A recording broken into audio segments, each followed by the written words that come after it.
All right, everybody.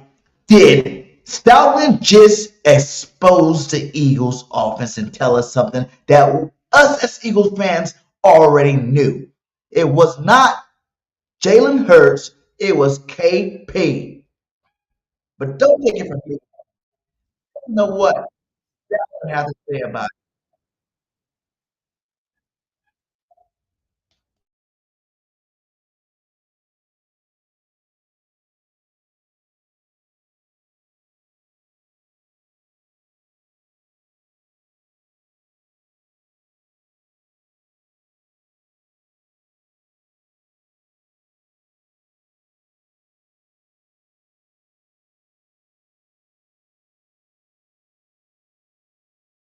What happened last year, just in general? Like, what was the reason for the struggles in your mind? I don't know. What went wrong last season with the Birds? Well, I think anytime things don't go well, and I don't want to sound like I'm on like in an interview but Yeah. it's the truth. It's execution, and it's calling the right play at the right time and not running bad plays into bad defenses. Yeah. I mean, it ain't that hard. I'm not going to sit here and make up all these. That's pretty much it.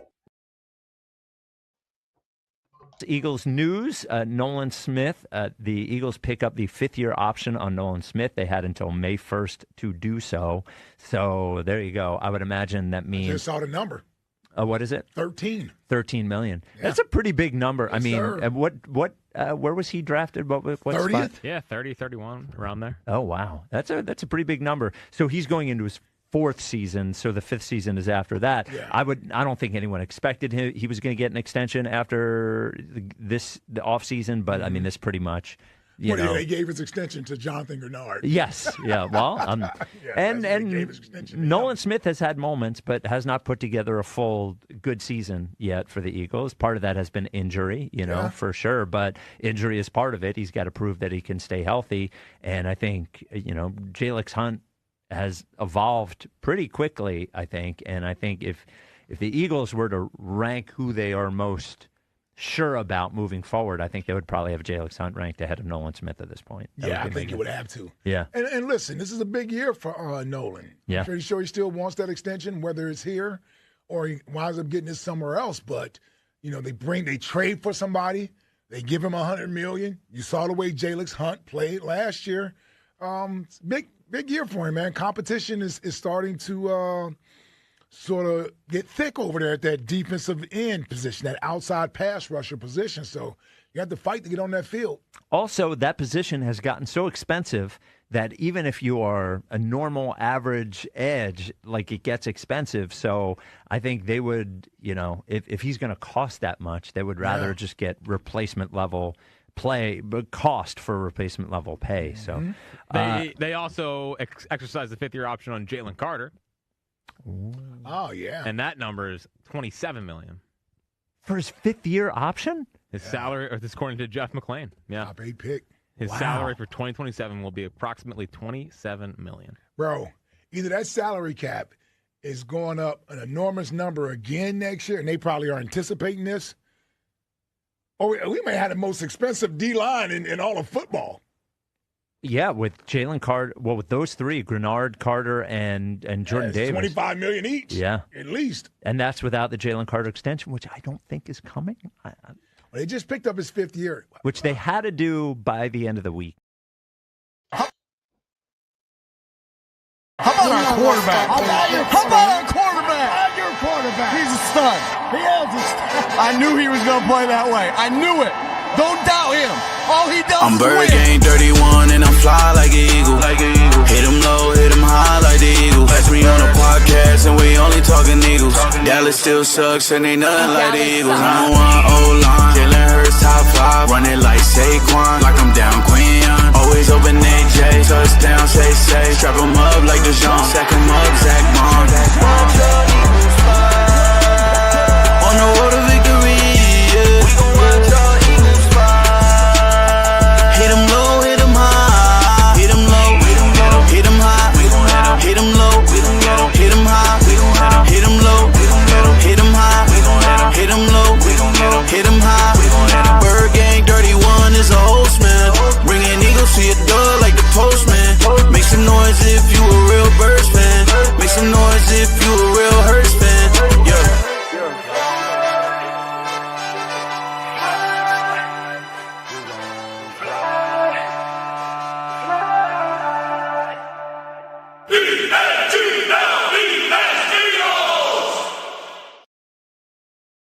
What is up? What is up, Eagles Nation? It's your boy Bird Gang 31 in the building. I'm back again for round 2 on the Philly Alert, baby. And Birds fan from 81 will be with me shortly. He's finishing up something. He'll be right in here, guys. So don't worry about that. Lizzie E has taken a break this weekend, so shout out to Lizzie E. Make sure you're handling your business. But hit like, hit that follow button for your Eagles content. You know, I'm gonna ask y'all something. You know, I need a real answer tonight. How do the Eagles go out, stack the roster with elite draft talent, lock in the future, and somehow, some way, the doubt is still here? Somehow, some way, the doubt is still on our boy Jalen Hurts. Like, at what point do we stop moving the goalposts for the quarterback? You know, and is this really about football? You know, he's got Eagles fan turning on their quarterback, listening to these media talk about how Jalen Hurts can't throw over the middle. The targets that we got in the draft are not going to be valuable because they're on the wrong football team. You know, to me, that's crazy. And not only that, you got your boy Jeff Stoutland exposing the Eagles and how horrible the play call was last year. Everybody thought it was a quarterback, but you heard Jeff. Don't call bad plays into bad defenses and think something good's going to come out of it. That's just not how it works. You know what I'm saying? It's not how it works. So we're going to start out tonight, you know. Let me know how y'all feel about what Stoutland said. And we're going to start out tonight about what Stoutland did say. You know, he basically came out and told the world, that it was never Jalen's fault. That's basically what he told him. That's what I heard. It was never Jalen's fault. KP sucked.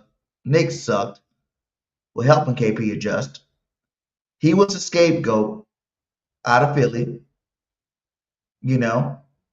And now we got what we got here now. You know, so how y'all really feeling about that? Shout out to everybody's in here. What up, Twiz? Twiz is in the building. How you doing today, my guy? Hope all is well with you. You know, we had Daniel up in here. There he is. Yes, sir. Yes, sir. Let's go. You know, we had Mrs. Bird Gang in the building. Salute to you, baby. We got Greg. Let's go. You know, I want to know how y'all feeling about this tonight. About what Stoutland said. And if you missed it in the opening, I'll play it for you one more time, and we can get into it. Here we go. What happened last year, just in general? Like, what was the reason for the struggles in your mind? I don't know. What went wrong last season with the Birds? Well, I think anytime things don't go well, and I don't want to sound like I'm on like in an interview but yeah, it's the truth. It's execution, and it's calling the right play at the right time and not running bad plays into bad defenses. Yeah. I mean, it ain't that hard. Yeah. I'm not going to sit here and make up all these. That's pretty much it. Pretty much it. And all offseason, we've been hearing all this noise about our quarterback. All offseason, we've been hearing all this noise about this and that.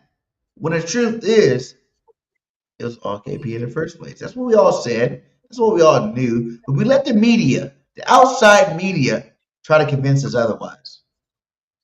How you like what he said, Bears fan? I agree with everything that he said, but T-Wiz did DJ Digger 3-6 execution and play calling. Okay, I agree. You know, and I mean, I'm not knocking Hurts at all. But Sirianni and Pachua, you know, trash. It's hard not to agree with Jeff Stoutland. But when it comes to on the field, I do feel like it was a lot of, he said execution. So when we're talking about execution, that's the people on the field. So somebody wasn't executing.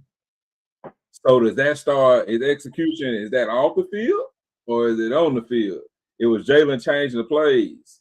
So see, Alfredo 31. Thank you, because see, finally somebody. So execution. If you're gonna call an audible, you call an audible to complete a pass. Now, when he's checking down, I mean, hey, look, I already know you got a thigh. I already know how it's gonna be set up. Oh, Jalen Hurts is the greatest. He took us to the Super Bowl, B. He took us to the Super Bowl, B. Well, BG tonight, I'm gonna be the bad guy. Fredo 31. People will say it was Jalen changing the plays 99% of the time because of that article. Okay, he might not have been changing 99% of the time, but he did call audibles. And when he called audibles, they sucked. Stoutland said that. He was saying his execution. So if somebody wasn't executing, so where does the execution start at? It's going to start, hey, he changed the plays. Yes, we are winning that Super Bowl this year, my guy. Listen. Alfredo, you my guy. You know, and I've been showing sympathy to you because I know you're a huge AJ fan, and that's one guy you don't want leaving, but he's gone, for one. And for two, the article came out before Jeff said that. If anything, that's just clearing up. That whole article is bullshit. You know, if you are getting a playbook, right? And this two things to be true about this. If you're getting a playbook that's trash, right? You're out here on a football field calling trash ass plays against good defenses. That's not going to work. As a quarterback, it is your job to try to get your team into the best possible situations possible. You know? So yeah, he might change some plays. If I was a quarterback, I don't always play running back. If I was a quarterback and KP was changing my calling these plays, I would change half of them too. Like, we got to get into something better than this. You get up to the line of scrimmage, you're looking at the defense like, really? You calling this play right now with this defense? Let me look. Oh, this shit's not going to work. No. All right, so let me ask you a question. Does Jalen Hurts not struggle with going to his through his progressions? No. He doesn't. Man, come on, BG. Don't do he this. Don't struggle. You know, 1, 2, 3, the ball is out, my guy. You know, 1, 2, 3, the ball is out. AJ is not. Jalen is not struggling. And for those who think, oh, he can't pass over the middle, the fact of the matter is, we didn't call anything over the middle for him to pass. You know? He said everybody had their hand in a horrible season, including Jalen, Nick, KP, O-line, etc. Which O-line, huge part. Nick, KP, huge part. But for those who says he can't throw over the middle, look at this, my guy. And this is, the fewest throws between the middle. 38%, right? Everybody's like, 38%. But that's for a percentage of attempts. That means that he had the fewest attempts over the middle. The fewest out of all the quarterbacks. And this is the bottom of the list. So he had the fewest attempts, period, in the middle of the field. But completed 78% of those attempts in the middle of the field. And that's higher than anybody else on this list. You got to realize, Jalen threw the ball over the middle of the field a lot, guys. What do you think AJ's number one play was? The flat? Where did that go? In the middle of the field. 7-yard slants, 10-yard slants. That was AJ's calling card. That's probably his best play you can throw to AJ. He says 16. Intermediate 5-7% since he's been in the league. 5-7%? No, I don't think he's 5-7% at all. Like, come on, Twiz. You get it, Brett. What up, Nina? How you doing? Nina? Nice to see you. I don't know about no 5-7%, guys. That's I don't know what stats you pulled that from, Twiz. He said her struggle to read the McDonald's kids menu. Damn, that's a stretch, bro. Come on. Whoa. I thought after he came out today, Stoutland came out there and said that this hate was going to stop. But it looks to me like it's still there. From your own fan base, guys, think about what Jalen's done since he's been here, my guy. You know, I wish I loaded that video. I was going to play a video for you for your doubters. And it shows all of Jalen's passes over the middle field. Here's one, though, for y'all that don't like it.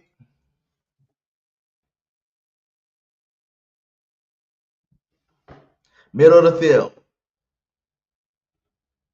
Did they win that game? Middle of the field.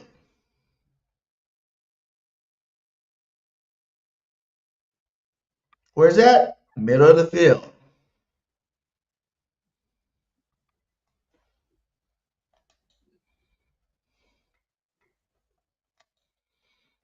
The more middle of the field. Up, middle of the field.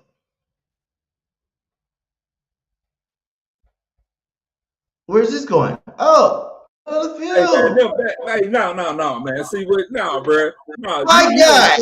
Okay. Man, come on, bro. You pulling out plays. There is a 4-minute version of that. Not having to go through no progressions right now. That is a quick slam. Man, me and you can go throw that ball right now. That's down set height. You throw the ball, quick slant. The ball is gone. The ball is out. So those are like that man know. And now that one throw to AJ where the ball was on the ground, that was a great throw. He threw away from the defender. It was down towards the ground. Hey, that was a great throw. That's precision passing. But that's for a fact, man, that man struggled to throw the ball over the middle of the field. He don't. Everybody knows. Listen. Okay. I had a whole 4-minute video. I don't know why I couldn't get it loaded up here. It's too long, and I didn't have time to really edit it to get it down here. Of nothing to Devontae Smith, to Goddard, to everybody. But you got to realize the percentage of throwing in the middle of the field is very low. 38%. If you only have 38% pass call for the middle of the field, then what are we talking about? Well, then why didn't he change? If all your routes are just outs and hitches, comebacks, how you expect him to throw to the middle of the field? You're going to throw the ball to your best receivers, right? You're going to throw the ball to AJ and Smitty, right? They're on the outside. They're not running in the middle of the field. They're running streaks. They're running comebacks. They're running hitch routes. I guess my question is why didn't he change? AJ does run his slant, but they're not running these plays that really make you go, wow, he really can't look to see over the middle of the field. Okay. I mean, all I'm saying is like, I know watching every single game, we've all seen the commentators really point out a lot of missed throws. Now, could that be that he's not comfortable in the system? Yes. But technically, like, I'm curious to see how they're going to keep Barkley involved in this offense, because to me, we're better when we're running the ball. We have offensive linemen. We're a ground and pound team. We've never been the team since Jalen got there that's just going to drop back and throw the ball 50 times a game. We've never been that team that's just going to sit up here and dink and dunk down the field. We can do that, but with Goddard being here, and then we got the big boy from Vandy, which we'll get to our draft pick shortly. I know good things can happen, but I just got to see this. Like, I know he's capable of doing it, but like listen. We are at Jalen Hurts. Can he do it consistently? What's not consistent about 6 playoffs in a row or 5 playoffs in a row? What's not consistent about? Bro, we got a running game. Over 3,000 yards every season. Both your elite receivers are getting 1,000 yards apiece. Goddard had, the most touchdowns ever he's had last year. It's like, what's not consistent about it? Like, if anything, the play calling for what he done with the play calling that he's had, he's executed at a high level. You know what I'm saying? He's executed at a high level. You even got his old coach, Mr. Lincoln Riley, coming on to defend my boy. Listen to what Lincoln had to say about him. We're talking the USC head coach Lincoln Riley, who also coached at Oklahoma when Jalen Hurts was there. Now, you had him for 1 year, Jalen, but could you have anticipated that he would turn out to be the franchise quarterback that he is now? I mean, to have as much success as he's had early on in his career, I mean, that would be a tall task for any young quarterback. But, I mean, the one thing that always stood out to me about this cat was he always found a way to be successful, and he's done it for so many years. I know this year's another one for you guys where he's had a different offensive coordinator and offensive system that he's had to learn. I mean, this guy's had to learn more damn offenses than some of us coaches. And so, like, for him to be able to produce the way he has, despite all that, I think it's been impressive. And then, you know, the leadership and the consistency and the consistent competitor that he is really off the charts, man. So, I think another guy that went to the perfect organization for him. And yeah, it's kind of been awesome to see his career go forward. And we've talked a lot here as of late in the last several months. I can tell you what, he is a hungry guy right now. And he's always motivated, but I feel even for him a little extra edge from him right now. Like he's gotten his taste of obviously success and going to Super Bowls, winning the Super Bowl, but like this guy wants a lot more and he's coming for it.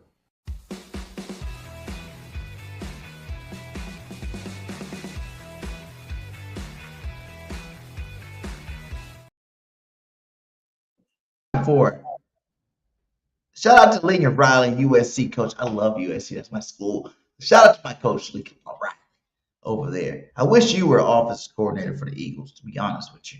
You need to come out of USC and come join Lemons, because that's what we're about to jump into right now. Lemons.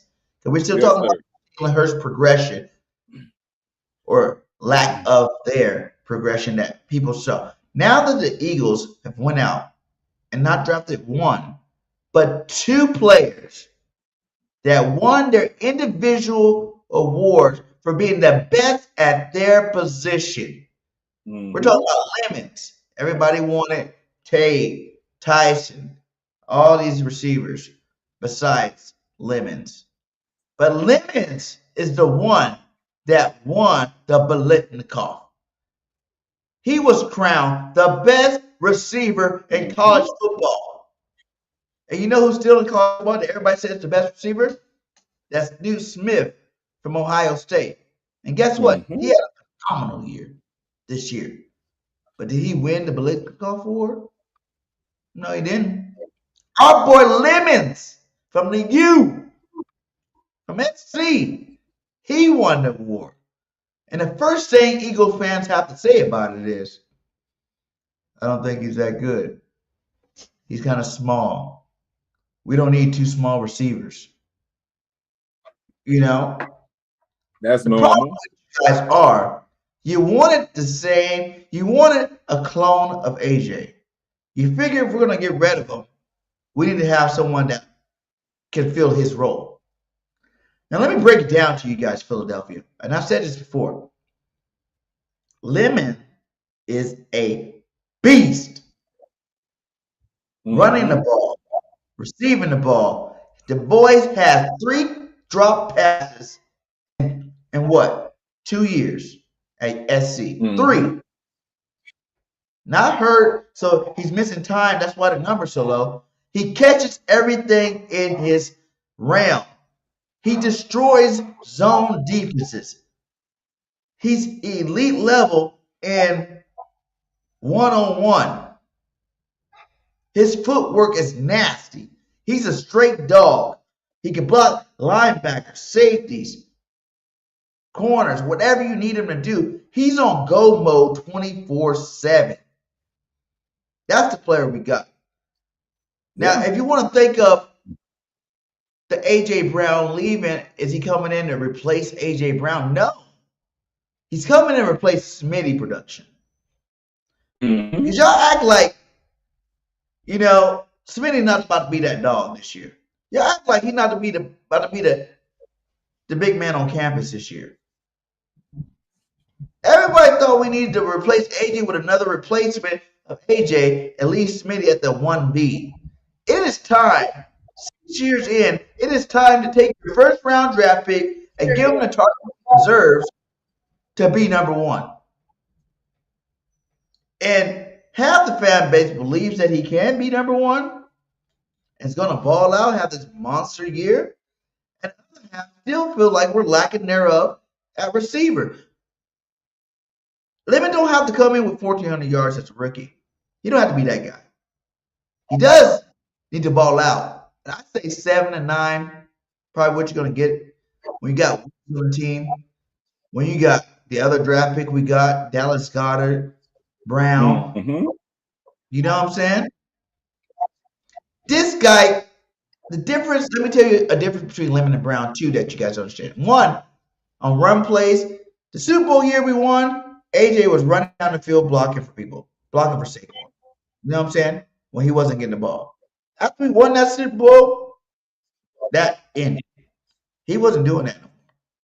We got a guy that's going to be 100% in the run game, blocking for receivers, blocking, heart of steel, gold, steel, whatever you want to call it. And he catches everything. I repeat, he had 3 drops in 2 years. AJ has 3 drops in 1 game. Mm-hmm. Like, everybody gonna act like AJ's this guy that don't go dropping balls left and right. He's just such a superstar that usually his big plays outweighs his drops to the point where you don't even really think about the drops. But he consistently, over his time in Philadelphia, has dropped the ball. So you're replacing that with Smitty, who don't drop very many, and Lemons, who don't drop very many. Both guys are dogs. Going to go out there, pass block, give your team, give 150% effort, right? I'm telling you guys, dude, Lemons is about to torch this league, man. Another big advantage for Lemons is he don't have to come in to be that number 1. We didn't draft him to be the number 1. So he can chill out, let Devontae pull coverage, and do his thing. So don't get it twisted. And another thing you're not realizing about this offense, y'all keep wanting to mold it. You don't like the fact when you got an alpha like AJ who demands the ball. You don't like the fact that we have to force feed him the ball, because those games we force fed him the ball, we lost those football games. You don't like that, but that was the main. You think about, we wasted Dotson's years here because AJ won the ball. We had to try to figure out a way to get AJ the ball. You're about to go to a receiving core that's unselfish, like the Green Bay Packers. Remember Green Bay the last couple of years? Every year they had a different leading receiver. I don't think we're going to that extreme with it, because I do believe Devontae Smith will get his fair share to become the Eagles will want to see, because you got to think he got a contract coming up in a couple of years. They're going to want to see if he is that elite guy.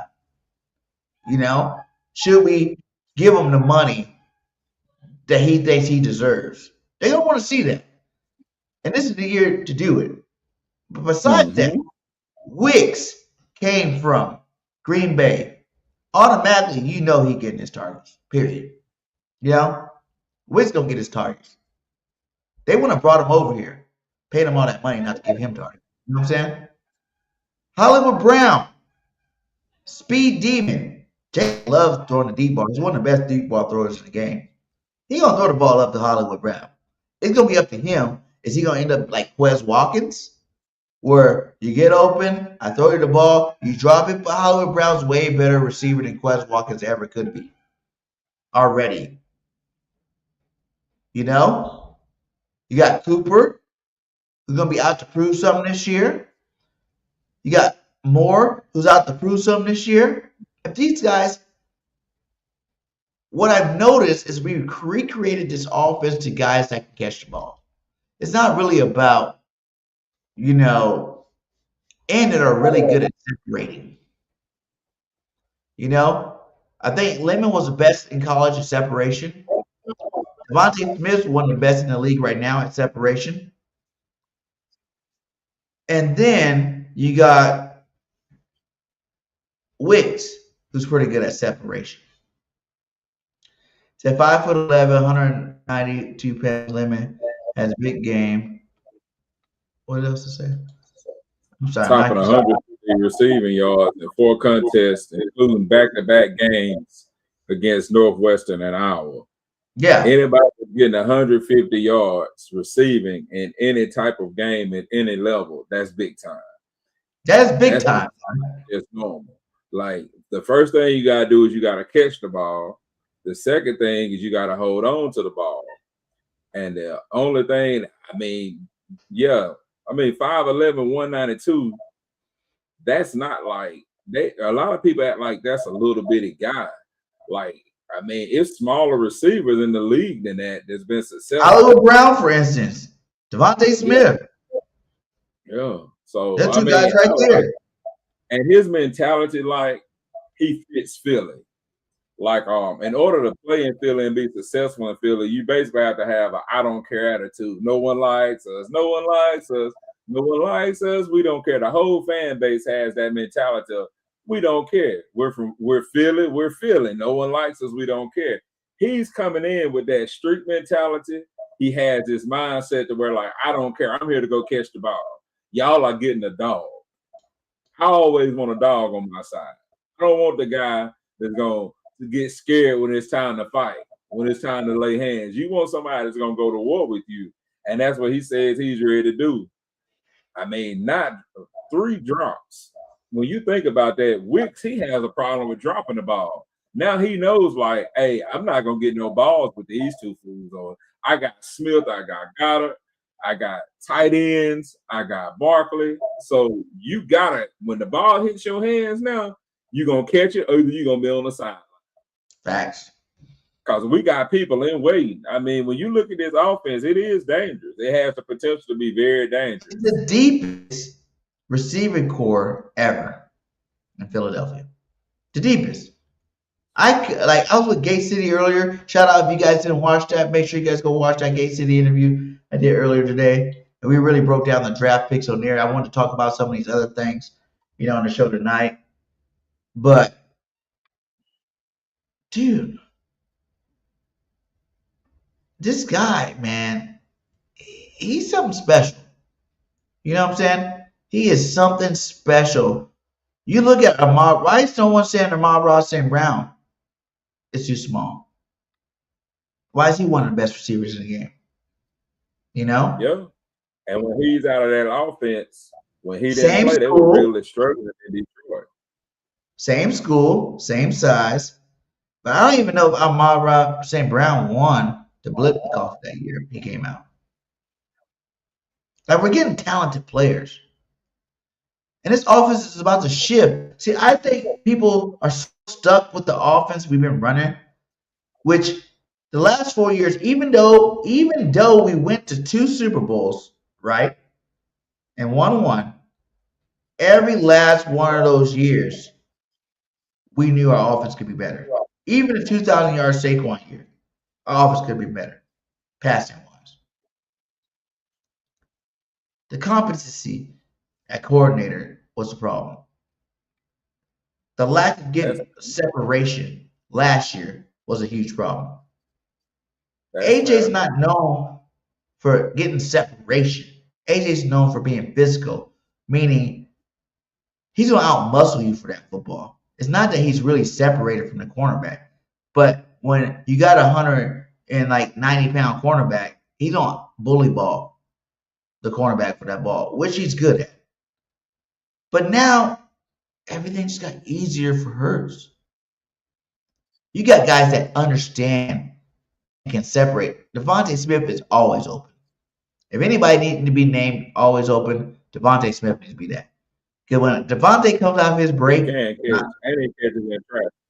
he catches everything. He's always open. But when you had to force feed AJ the ball, some of those times he was open, guess what? Jalen couldn't even go look his way. And not only did we add Lemon, but we went out and got the best. We got the best tight end in college football. The best. The best. I wanted Sadiq, right? But this guy's a better athlete than Sadiq. Has better yak than Sadiq. He's not as strong, maybe, but he is the Mackey Award winner in college football. Meaning what? He was the best tight end in college football. How he pulled some strings today. On draft day. To get both top at your position, but for some reason, Eagles Nation is still doubting. They don't really. I hear a lot of people hate on Sowers. They hate him. So I don't know why we got him. He's not that good. Do you not know the track record of the Philadelphia Eagles in the second round? Especially for tight ends? Zach Ertz, second round, can't block very good, is what was said. End up being one of the best tight ends ever in Eagles history. Dallas Goedert, second round, tight end. Top 5 best tight end we ever had in Eagles history. You know what I'm saying? This dude's about the ball, and with Goddard still on the football field, you know how hard that's going to be for linebackers to cover both? We're about to run a lot more 12 personnel, guys. This offense will not look nothing like we've seen over the last, I want to say 5 years, but if you really want to think about it, it wasn't the way of anybody from even before then. No one's ran this offense like this. Maybe a little bit Andy Reid, but we're about to get what we wanted to. Every time we watch Tampa Bay, every time we watch the Rams, every time we watch the Niners, every time we watch Green Bay, like, damn, their receivers are wide ass open. You know? We're not used to that as Eagle fans. Where the schemes open the talent. We were trying to let we've been playing football on the talent overriding the scheme. And now we're about to get both. Talent with a good scheme. That's going to be dangerous, my God. You're right. You know, Stars caught 62 passes for 769 yards and 4 touchdowns last season. His efforts earned him the John Mack Award, presented annually to the nation's top tight end. He and Dallas Goedert should form one of the most lethal tight end duos in the league. So something we really need to bring forward right now, you can go 5 wides, /3 wides, empty set. You can have these 2 big monsters at tight end. Then you can have Hollywood Brown in the slot. You got our new Amon-Ra St. Brown. You got Lemonade right here. Then you got Smith. I want everybody to really think about that. We can line up Saquon in the slot now and throw him a screen and let him cook. We can run these little bubble screens now.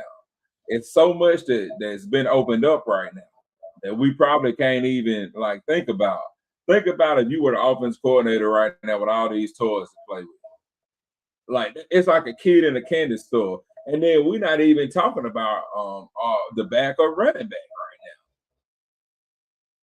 right now. You think about all these players that we got, all these toys we got to tinker with. So, it's gonna be real exciting next year. Yeah, man. I really think people are tripping. They're not understanding how he rose. You're out there pumping your chest that we got the best GM, right? That he's been picking since the Rager pick. He's been on fire in the first couple of rounds. So now we got these first couple of rounds this year. Why is it any different? Why isn't the excitement there? And I know it's not just because I'm a USC fan. If you watch tape, Lemons is a baller. The reason why I wanted Sadiq was because I figured Howie Roseman even said we thought he was going to be gone by 12. He was in our top 15. We thought he'd be gone before that. When we seen him, we attacked, we got him. Your GM told you this. We attacked, we got him. He was a beast that fell. You got to look at what happened, dude. The Rams should have picked him. I'm pretty sure. What's his name? What's the coach name of the Rams again? McVay Wanted him. Sean McVay. He wanted him at 13. Yeah. The GM went over his head and drafted the quarterback from Alabama, Ty Simpson. If you've seen that interview, you know McVay was not happy about that at all. He was not riding with it. He wasn't down with it. He wanted his receiver to help out his receiving core because Puka, who knows what's going on with him, he got in trouble. Devontae Adams is a dinosaur. You know, he wanted that next young receiver to help Matthew Stafford try to win the chip. They didn't get him.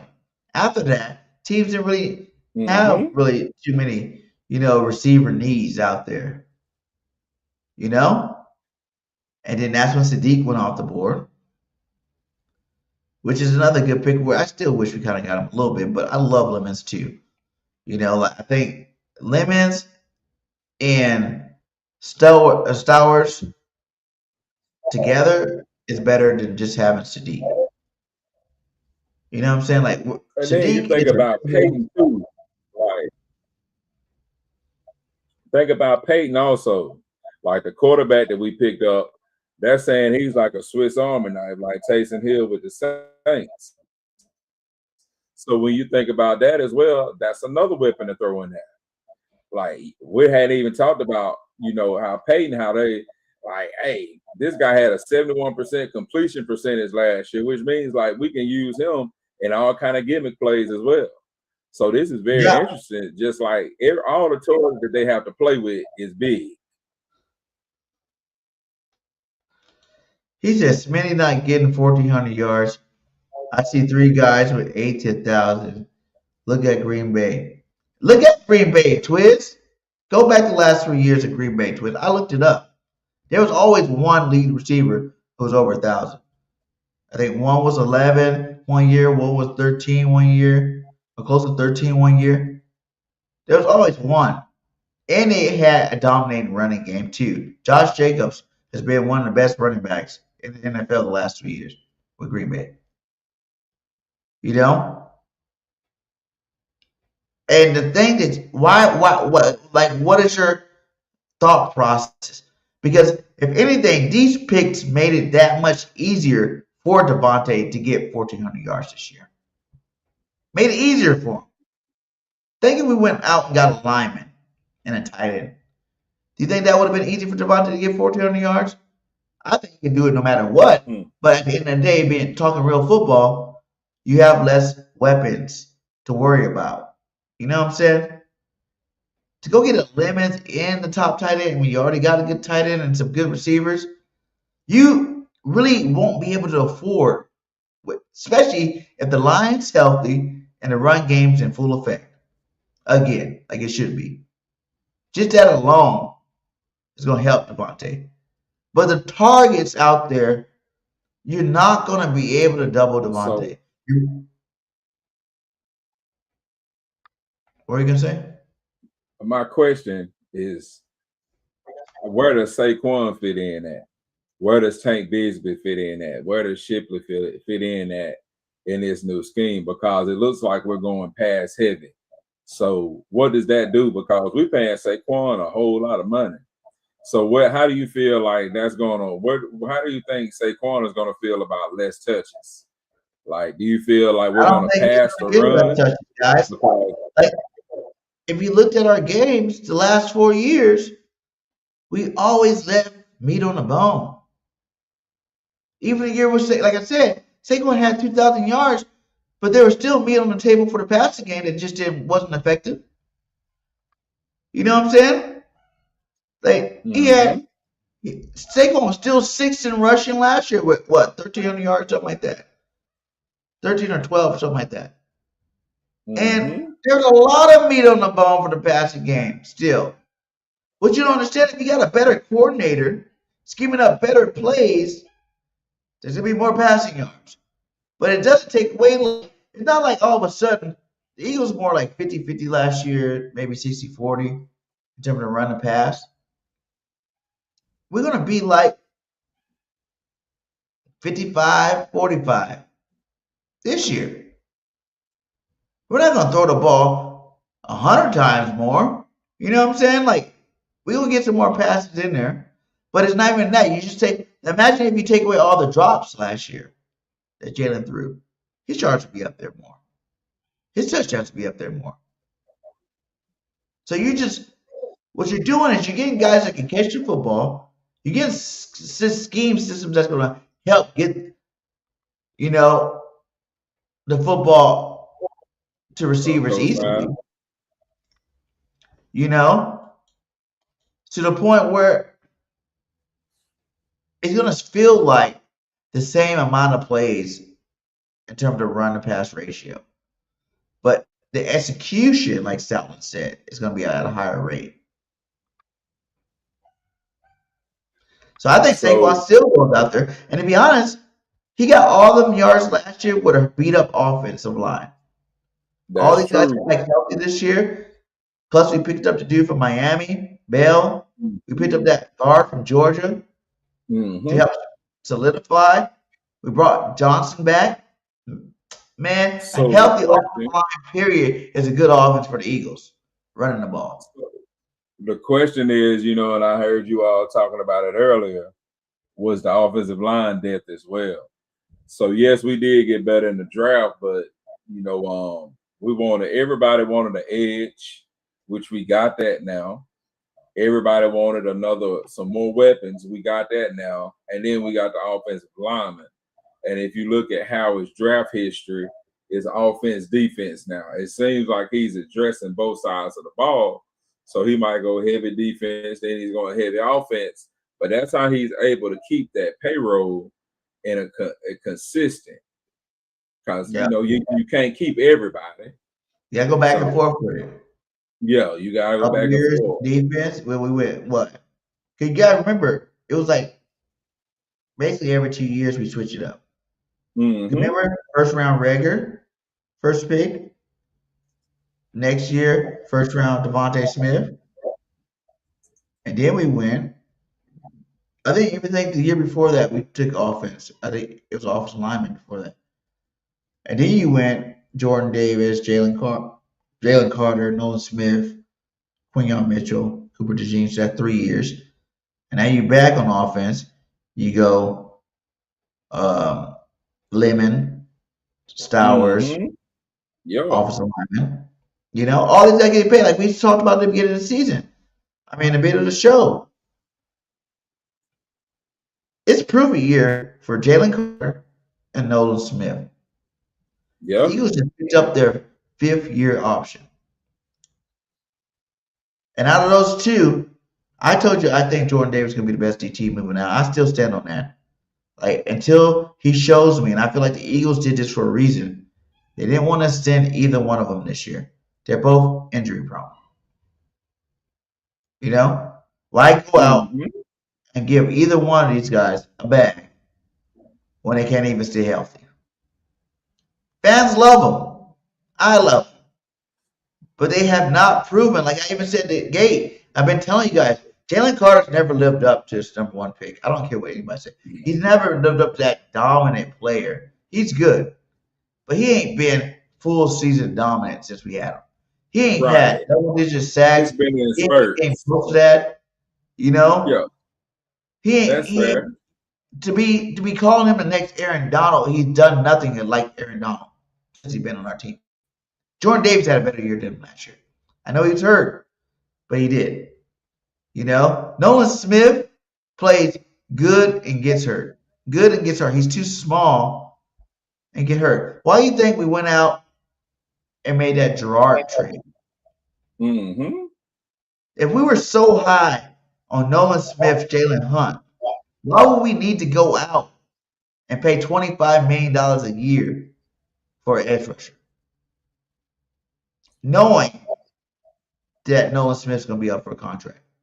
We also saw, like, in Fangio's scheme, when you have a good edge rusher, like when we got Phillips last year, man, that shifted that defense.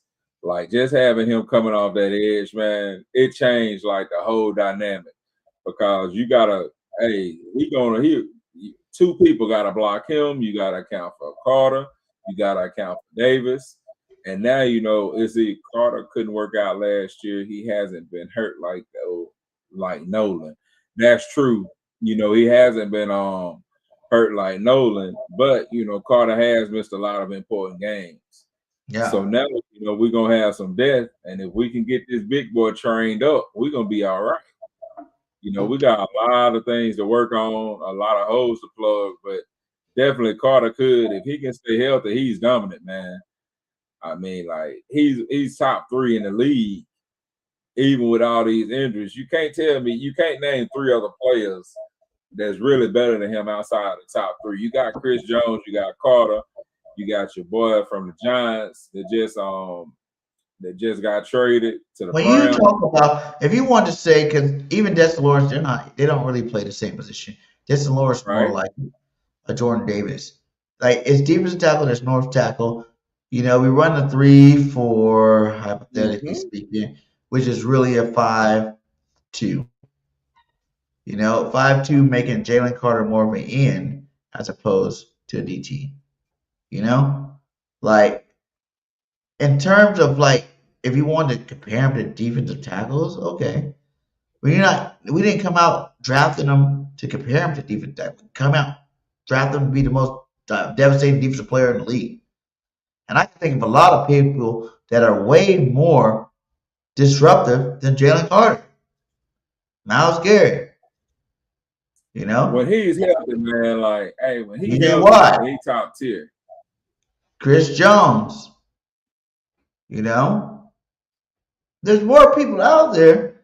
There's more disruptive. He's healthy though, man. Again.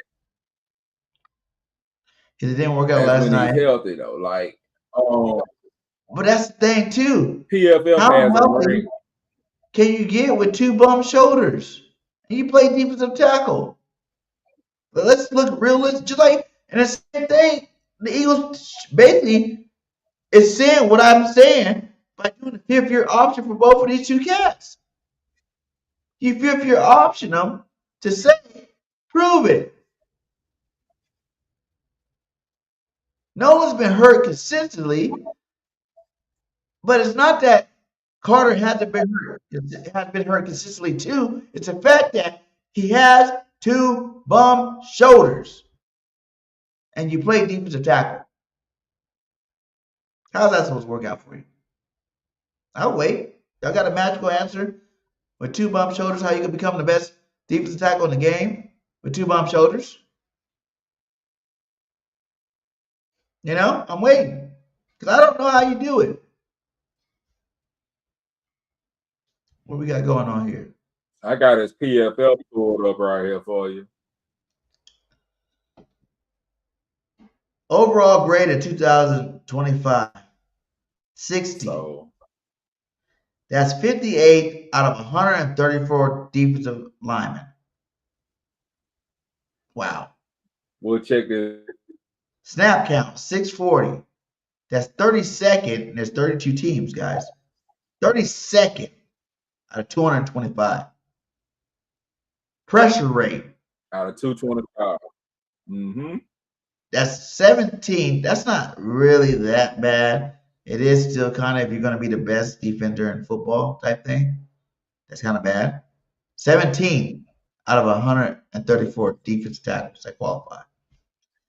And tackles in general, 18. That's 82 out of 134 tackles. Does that just jump out this board to you and say, I'm the best defensive player in football? That jump on our board and say, I'm top 5, best player on the defensive side of football? Not to me, it don't. What did I say right there? His run defense's grade was 41.2, ranked 112 at the position. All right. Wow. I'm going to read this right quick. Go ahead. Summary bio. Jalen Carter is an interior defensive lineman for the Philadelphia Eagles who earned a 60 overall PFL defensive grade in the 2025 season, 58th among 134 qualified interior defensive linemen. His PFF pass rush grade of 78.7 ranked 9th among 134 qualified interior defensive linemen. His run defense grade of 41.2 ranked 112 at the position. He generated 41 total pressures as a pass rusher. That total included 3 sacks, 30 hurries, 8 hits. Against the run, he recorded 18 solo tackles. So that's where we at here with him. Is it healthy Carter or Jomo Davis, Hunt, Greenard, Campbell, and Bond? Add in DeJean, Mitchell, Woolen. We just need a safety to not let the top blown off. Yeah, I get it. Like I said, man, am I saying that I don't want Jalen Carter to be the best defensive player in football? No, I'm not. I want him to. He was hurt. What the fuck? I get it. But being hurt is part of football. You know? When Nakobe Dean was hurt, right? We all loved Nakobe. We thought Nakobe could be this baller. He was hurt, came back, was good. Was hurt, came back, was good. Was hurt, came back, was good. Raider. Did he get re-upped? Wasn't Dean a first-round pick too? Mm-hmm. You know what I'm saying? So what makes it so different? You think that Carter won't be the same way? His rookie year, good. The Super Bowl year, I feel like it wasn't as dominant as you want it to be, but everybody really loved the Matthew Stafford sack in the playoffs. It was a huge play to help us win the game. Yes, right? But he wasn't the best defensive player in football. And that's the only thing I'm saying. I'm not saying the guy sucks. I'm saying we picked him up that high because he dropped to us, right? And that drop was supposed to be the Eagles got a steal because they got the best player in football at the place they selected him at. And he hasn't been that since he's been here. That's all I'm saying. There's not one year, I don't care how good you guys want to say Jalen Carter is, he's not been the best defender in football. Ever. Since he's been drafted.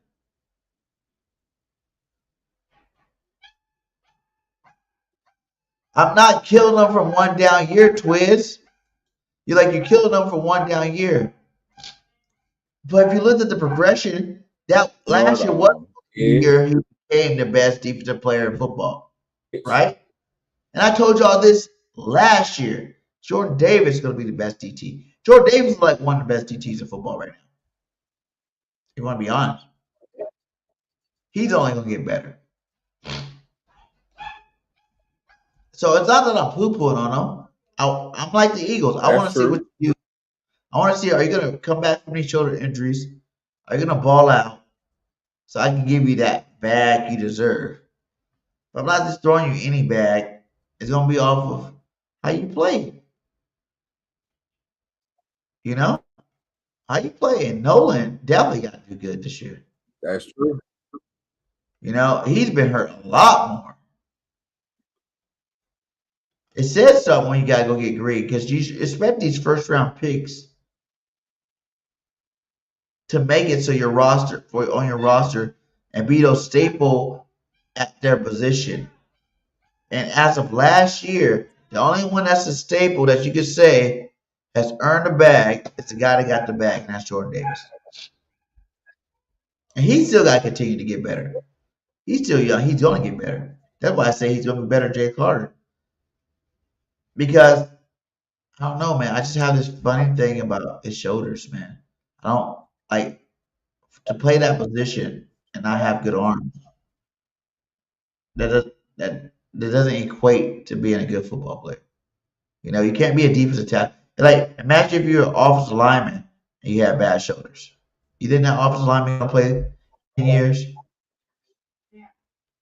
You think that offensive lineman gonna be the best offensive lineman in the game if he had bad bum shoulder? Hey. When he's healthy though, I like this comment. Carter gets bonus points. He spit in Dak's face. But Yes. when he's healthy, Jalen Carter is like, he's top 5, like top 3. But when that engine gets going, when him and Davis are clicking, man, we're going to have Greenard coming off the edge. It's going to be trouble. You know, let's talk about that Greenard. Huh? Let's talk about that Greenard a little bit. And y'all not gonna like me on this one either. I guess I'm really the bad guy tonight. I'm just bombing you guys out with this information that I got in my head. You know what I'm saying? I just told you Jalen Carter's not the best player, most elite defensive player. You know, Jordan Davis is better. But let me tell you about Greenard, guys. Like, all you guys are hyped about this pick. I see it across social media. And I'm not saying this guy cannot dominate, but if you take away last year, right? You take away last year, his injury he got last year, that he only played 12 games, 3 sacks. The 2 previous years before that, double-digit sacks, 12, right? More than Jalen Phillips. We gave him $5 million a year less than Jalen Phillips. Storming here, that's a plus. In Alabama and Birmingham. But what I'm gonna tell you about Greenard, so please forgive us for all you guys. What you saying? We're talking about Greenard now. With Storming, but we're looking at Greenard here. I got his PFF pulled up. 74.2, 31st, snap count 559, 53rd, 47 pressures, 30th, and 45th with 24 tackles in 2025. So a little bit of his bio. Jonathan Greenard is an edge defender for the Philadelphia Eagles, who earned a 74.2 overall PFF defensive grade in the 2025 season. Those are the stats. He had 47 pressures as a pass rusher. That included 4 sacks, 35 hurries, 8 hits. Against the run, he recorded 24 solo tackles and forced 1 fumble on the season. So that's a little bit of what he did in 2020. Huh? And he was hurt there. And it's funny how Twiz now says, now Greenard blows, he had a shoulder issue. Okay. Now you telling me a double-digit sack guy who had back-to-back 12 sack seasons blows when Jalen Carter never touched double-digit sacks. Ever. The dude just did it a year ago. Back-to-back 12 sack season. But Carter has never done it. But he blows because his shoulders suck. But Carter doesn't blow and his shoulders are trash. He had 1 bad shoulder. Carter has 2 bad shoulders. Makes the math, the math's not mathing with me how you thinking, Twiz. The math's not mathing. You're saying this guy blows with back-to-back double-digit sacks when Carter's never touched double-digit sacks, and he got 2 on his shoulders.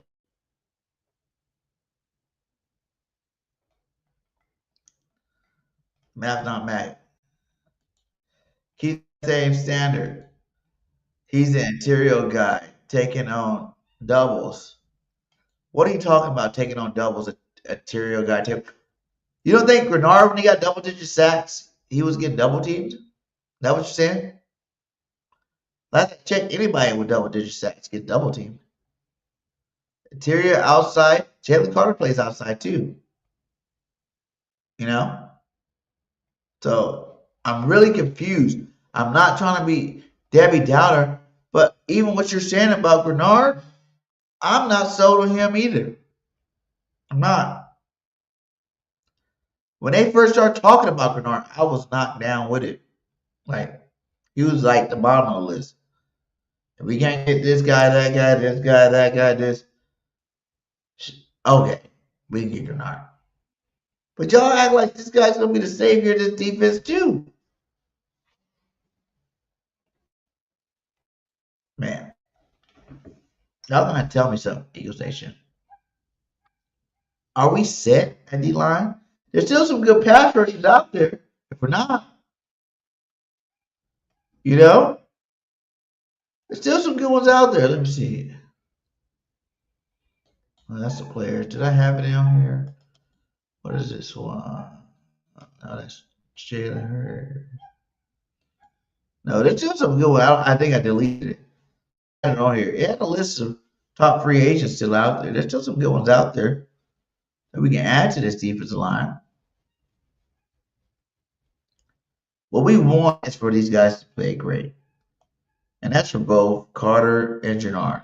If they play to the best of their abilities of what we know without getting hurt, that's great. But sometimes some positions, right, it's about what injury you get as opposed to are you getting injured. You know what I'm saying? Like certain positions, if you're a pocket quarterback and you get your ankle rolled up, right? Might even break an ankle bone, but you're not a dual threat quarterback. Guess what? It doesn't really matter how good your ankle come back. You come back off that ankle. As long as your arm's fine, you're good. You're out there slinging that rock, right? Positions like defensive lineman, and that goes for outside defensive lineman too, either inside or outside. If you got shoulder problems, that's a huge problem. You got 300-pound man, grown man, push on you the whole damn game. Double teams, triple teams. You get side swipe from tight ends and receivers. You get cut low from linemen. You need your arms, that's all I'm saying. Y'all can say Carter was hurt all you want. But my point is it fixed? Is it done? Well, because last I checked, now, he was even thinking about going to go get some stem cell research in some other country, try to fix his shoulders. I want you to think about this now. In 2025, Greenard was number 48 on the top 100 players in the NFL. So that's not, we shouldn't take that for granted. Now, I don't think you're giving him the credit he deserves. You hard on this man. Like when this dude is healthy, like, hey, he's great at what he does.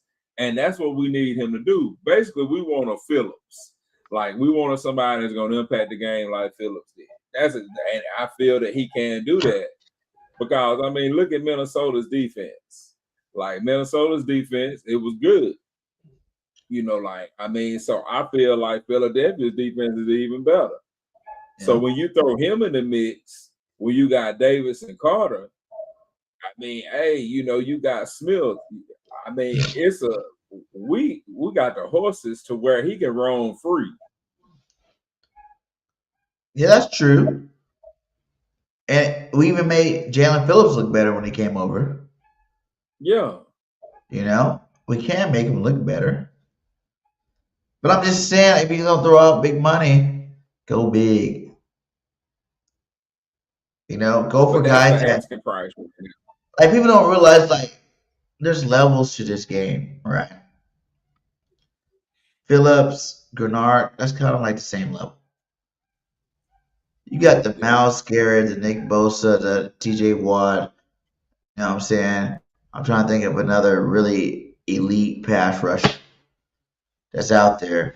But you got that elite level. These guys average 16 sacks a season. When you're going to pay big money, you need to get one of those guys. To pay big money on some guy, 12 sacks. 12 sacks are good. Don't get me wrong. Josh Sweat just got 12 sacks. I would have rather traded Arizona. You probably could have gave him Tanner McKee and a 5th-round pick to get Josh Sweat back on the football team. He would have been less money. and he still got 12 sacks with something to prove this year. You know, he's familiar with the system. He's familiar with the team. He won a Super Bowl with the team. What was Josh ranked last year? Sweaty. Like, I know it's too, we can't, go backwards or whatever. How is his knees cooked when he rocked last year? So here we go.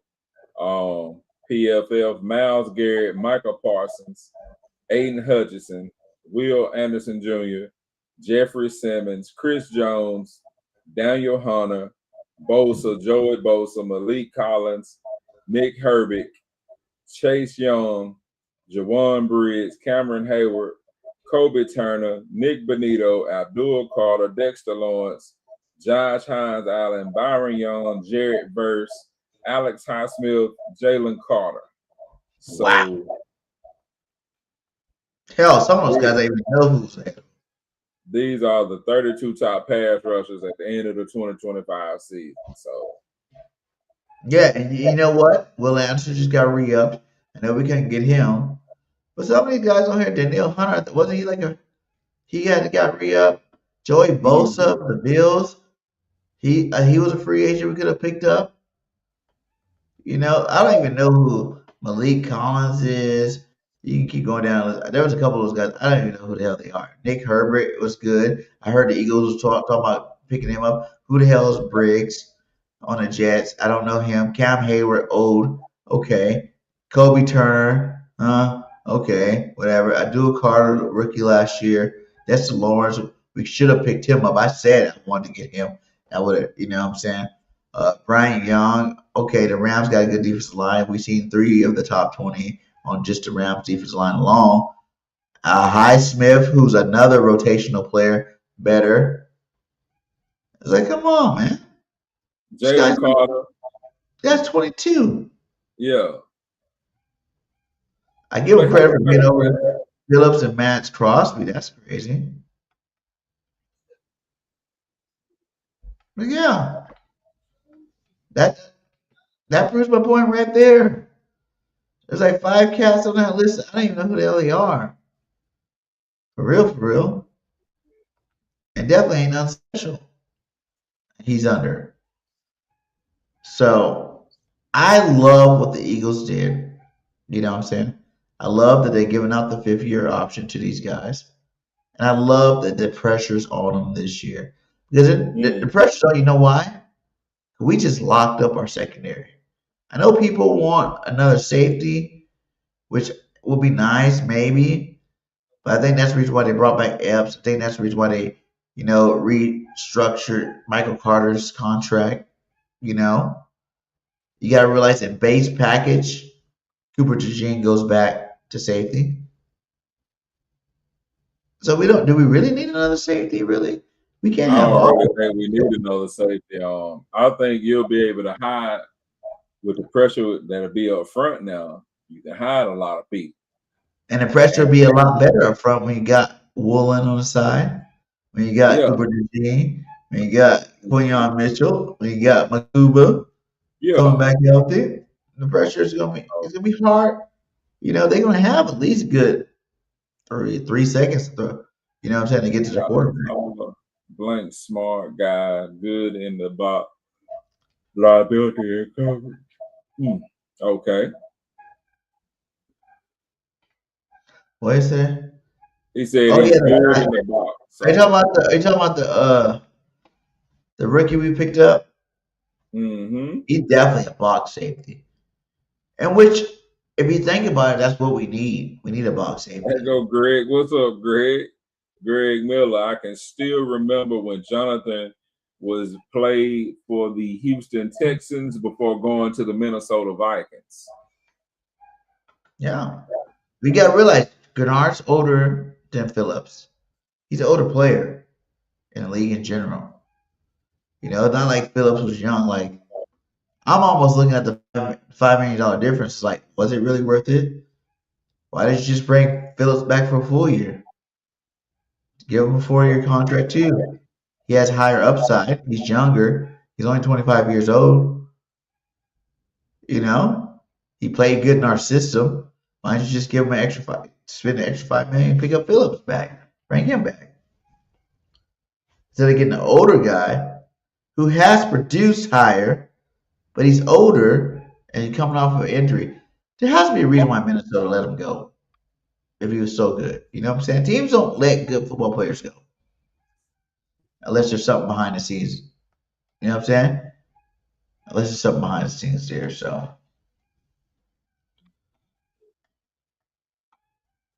yeah, he said the Winooski kid. Phillips stayed hurt, not with us. I know he didn't play a full season with us, but he wasn't hurt with us.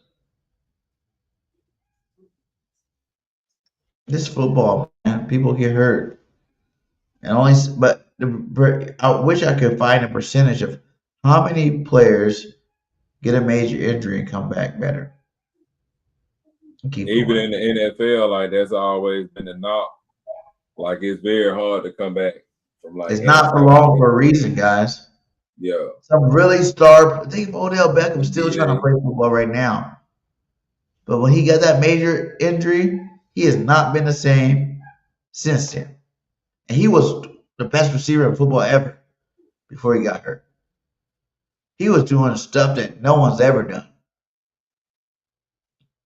This goes all the way back to Bo Jackson. You want to go old school.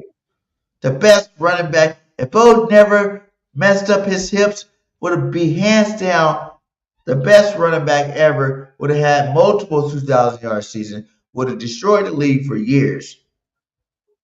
But he got hurt. And all that went away.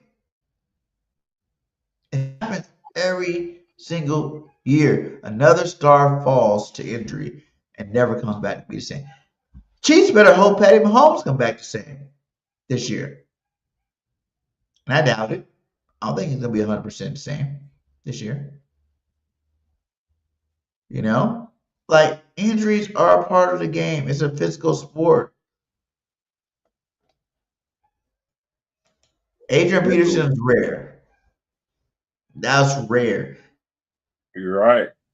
And y'all, everybody knows when AP did that. No one in the NFL expected him to come back and do that again. No one. Hey. No one. So that's a rare occasion. You know, but you couldn't give me 10 Adrian Petersons right now. It might be some other Philly. The 76ers up 111 over the Celtics, 111-96 right now. I know a lot of people all in on all Philly teams, but they are up right now. You know, a lot. What are you? Are you a 4 for 4? I like MB because he got bad knees like me. You know, like I got me. I like MB. You big guys look like somebody's right tackle. Goddamn, y'all see? I see him at the gym. I see Bird. You know, I see Bird at the gym. You know, I can that's see a big dude. He's a big dude, guys. Like he's a big guy. I'll be right back. Hold on 1 second. Let me grab something, man. He's a big dude. Yeah, Bird's fan is huge. That's where we met at the gym, working out, and that's a big guy. Like, and I asked him, like, you play football? Like, no, really. I'm like, man, what the hell? You like somebody starting right tackle? He said, let's go Sixers. But I'm not a 4 for 4, so I can't even say nothing. Like, y'all know me. I'm 100% Philadelphia Eagles. I watch sometime. I don't really watch other sports like that. Basketball, come playoff time, I watch. But I'm a Pacers fan, guys. Reggie Miller, Bird Game 31. Reggie Miller, that's where the 31 comes from. It's Reggie. I loved Reggie Miller. If it wasn't for Michael Jordan, Patrick Ewing, man, Reggie Miller would have a couple of rings. But he had the greats in his way. He had the greats in the way. Twist says 4 for 4, baby. He's a 4 for 4. Like, I like the Phillies baseball team. Like, I don't really watch baseball like that, but I do a lot of betting, FanDuel, etc. Yeah. So I like them. I know they won a championship in the last couple of years, right? Last year or the year before, 1 or 2. Mm-hmm. Flyers, I have never watched I've never watched a hockey game ever. I think actually when I was young, I did. I was a Wayne Gretzky fan.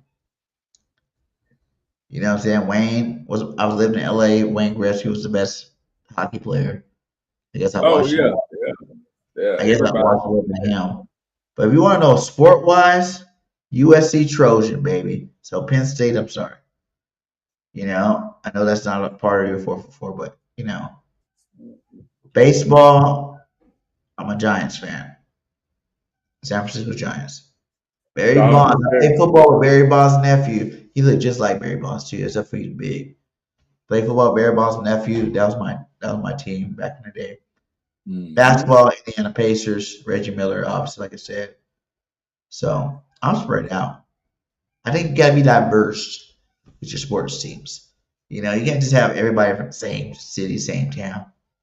You know, which you can actually, but you know, when I became an Eagle fan, I was in California and there was no Eagle fans around me.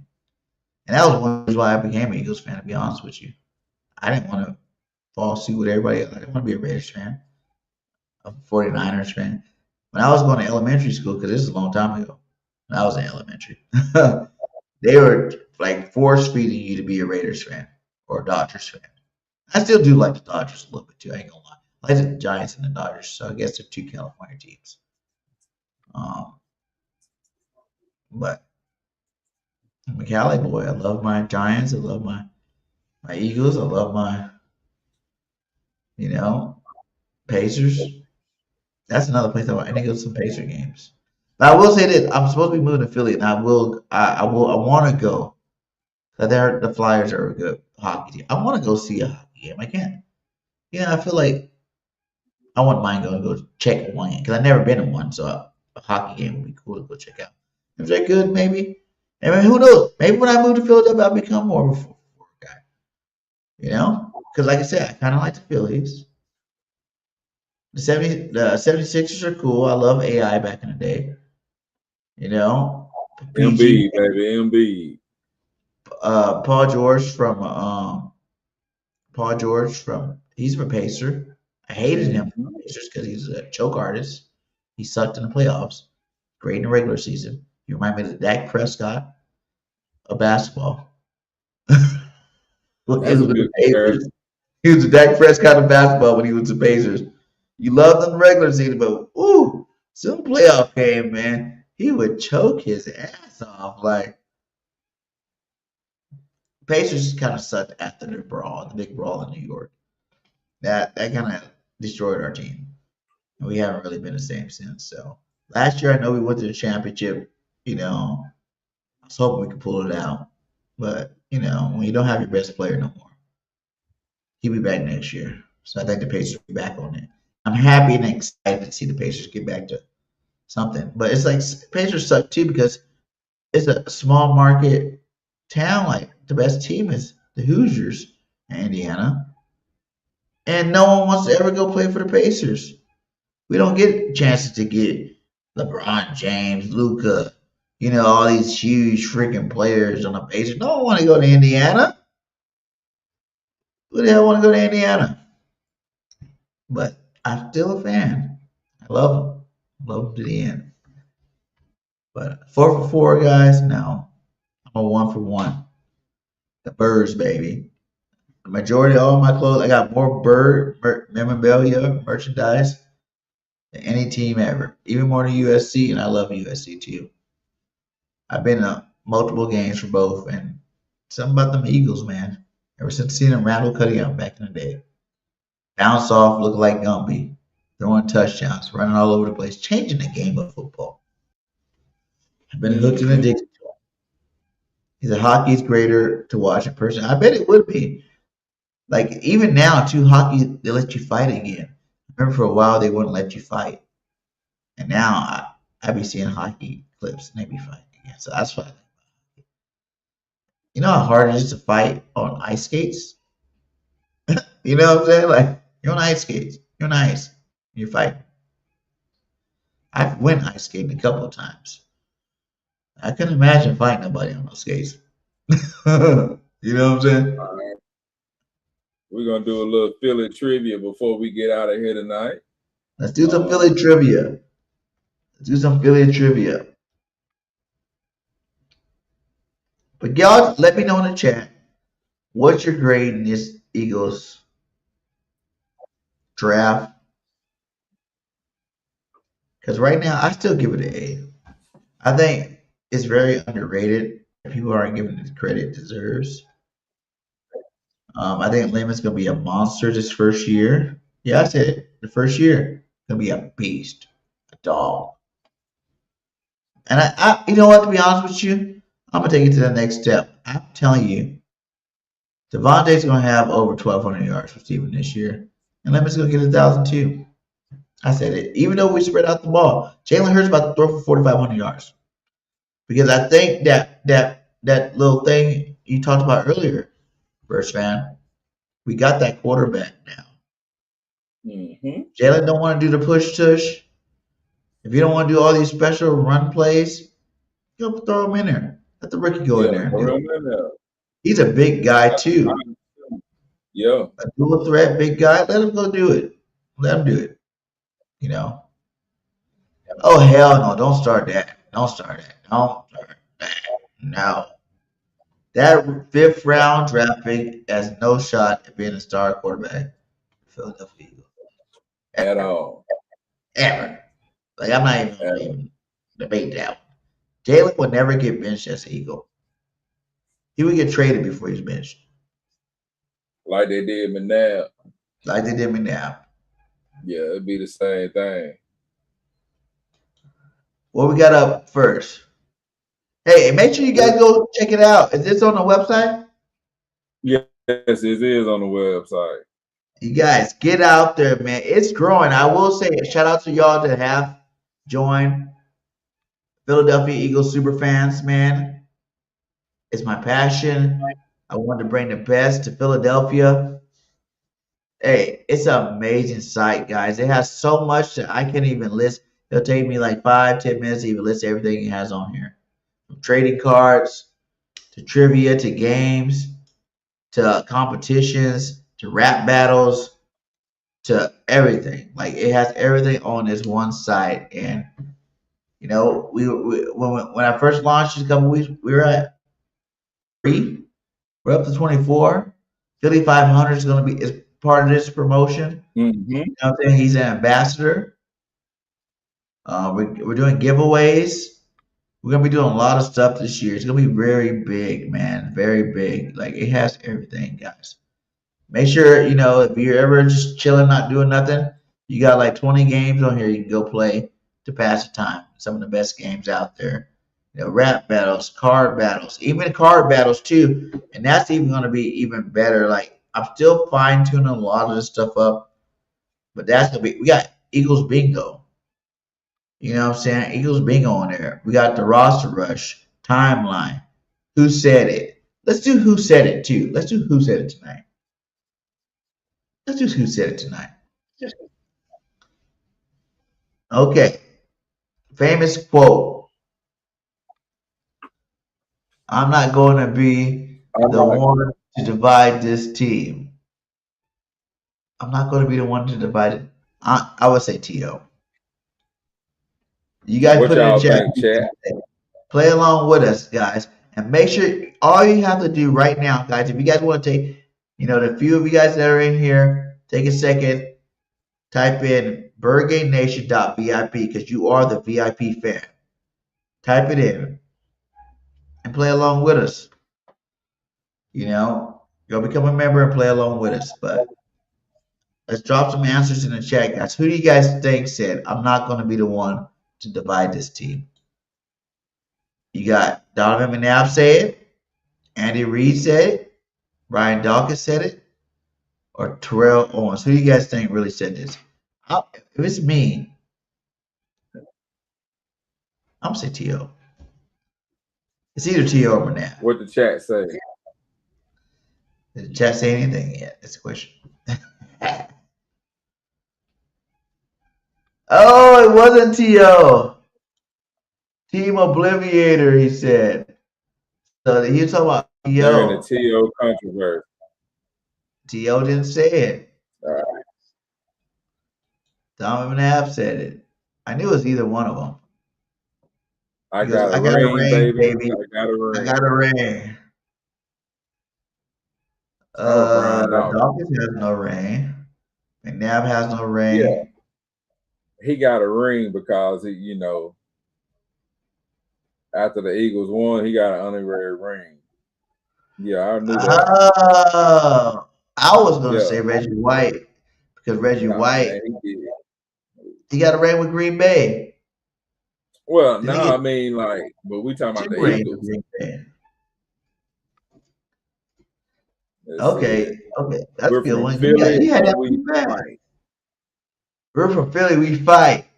That's Jason Kelce. Jalen Hurts. Ooh. After leading the comeback victory. Ah, man. I ain't got one yet. Let's go. An underdog is a hungry dog. That's Jason Kelce. Yeah.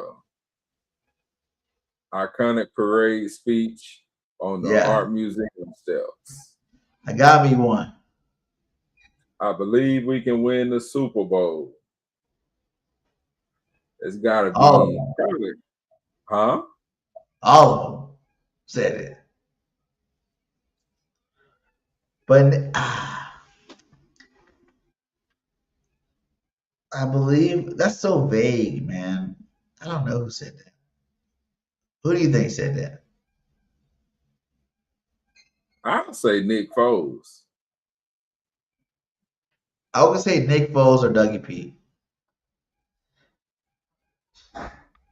Nick Foles. Look at you. You on fire, OG. Yes, sir. Philly says, we want Dallas. Eagles fans. Yeah, that's what we want, baby. We always want Dallas. Every playoff game. We always want Dallas, baby. You can't stop us. You can only hope to contain us. Was that Michael Vick when they had the Dream Team? I would go with Vic too. Go ahead, Steve.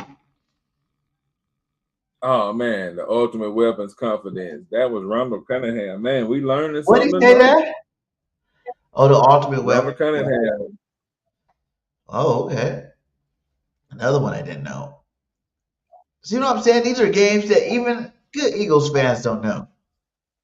For who? For what?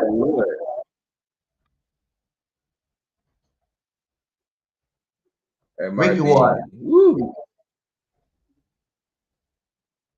After refusing to catch passes over the middle. Yeah, that's where I remember it from. Ricky Waters. What this one say? All right. The best feeling in the second best is losing because at least you were in the game. Best sound like somebody around would say. The second best is losing because at least you're in the game. Jake Vermeil? Okay. Emotional Eagles head coach, 1976 to 1982. I was one, baby. No one likes us. We don't care. Who said that? Who started that? Sound like Chris Long. He pretty arrogant and cocky.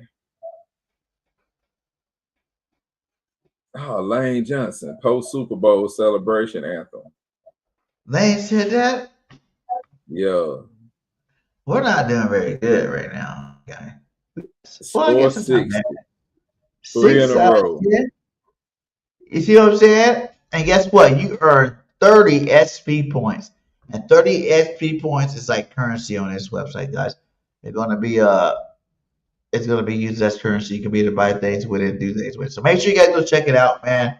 We're about to get out of here. We're hour 35 in. I got work tomorrow, and I got some other stuff to do tomorrow morning early. So, hey, it's always a pleasure, my guy. You guys tuned in to the Philly Alert. Make sure you hit that like, subscribe, and follow us on all platforms, man. Yeah, thank you for dropping the link there. BurgateNation.vip. Make sure you go hit it up. He'll win in line when he alligator armed it. Oh, okay. Twiz, I need to see you on there too as well, my guy. Let's get up on there. He says, "Go Birds" for show. And like I said, the more content will be dropped this week, and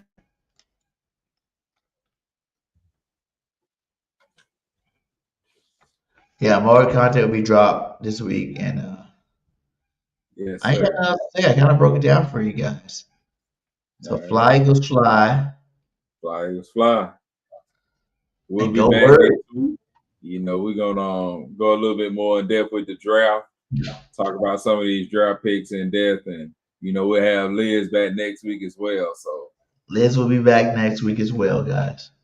we're gonna go pick by pick next week, go a little bit more in depth, and give you guys some, you know, more details, you know, strengths and weaknesses, and you know, we'll have everything lined up for you. But I did this one on the way out on the beginning of my last show. But do you guys know who the Eagles just picked up? Does anyone realize who the Eagles just drafted yesterday? It is the closest thing we've seen to Myles Garrett, and his name is Uwar Bernard. He has never played a single snap of football. He's from a small village in Nigeria and taught himself football through YouTube videos and training in the jungle. He is 6'4", 306 pounds, and runs a 4.63 40-yard dash. And by the way, if you want to stay on top of NFL stories like this, make sure to follow. The guy scored a 9.9 relative athletic score out of 10 at the Combine, the 23rd best since 1987 for defensive tackles. I mean, actually, he led all defensive tackles in basically every single stat. He has a 39-inch vertical. That is higher than Russell Westbrook. And the craziest part about his build, he has 6% body fat. The guy is not human. So yeah, the man has never played football. Who knows if he's gonna be a star? But this type of athleticism in the 7th round, you have to take a chance on him. And if he ends up being a problem in the NFL, the Eagles might have just made the best pick in NFL history.